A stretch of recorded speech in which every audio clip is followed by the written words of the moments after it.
Buenas tardes, mi nombre es Diana Acosta. Mi punto a tratar es efectos jurídicos del cumplimiento de las obligaciones.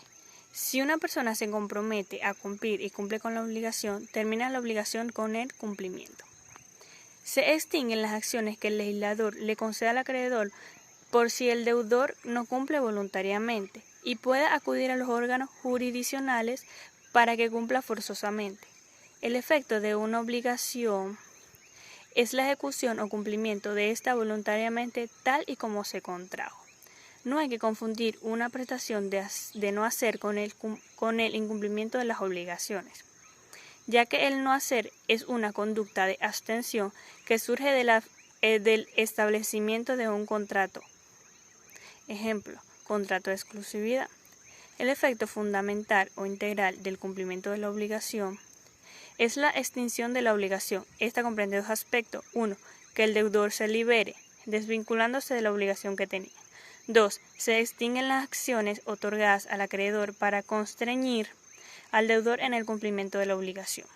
Si el deudor no cumple con la obligación tal y como se contrajo, el acreedor puede obligarlo a cumplir de manera coercitiva. Si la obligación es jurídica, es decir, tiene que estar establecida por la ley. Aquí la diferencia con respecto a las obligaciones naturales que no tienen carácter coercitivo.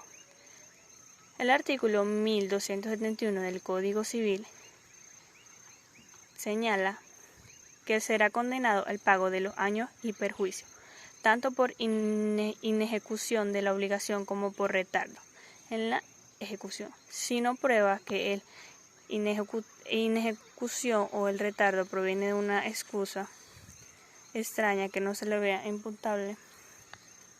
Los efectos de la obligación pueden operar desde su mismo nacimiento o de manera diferida. Inmediatos. Se presentan cuando la prestación debe ejecutarse desde el mismo nacimiento del crédito.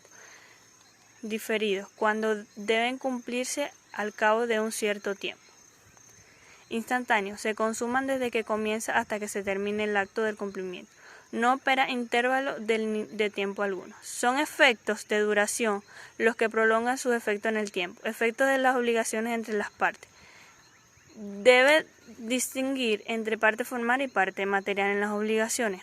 Parte material es quien actúa en nombre propio, declara su voluntad y asume las ventajas y desventajas de la calidad que ostenta como acreedor y deudor. Parte formal, que el representante legal o convencional del acreedor o el deudor, quien actúa en nombre ajeno formulando una declaración apta para generar, modificar o extinguir una relación obligatoria que tiene como parte material a otro, el representado.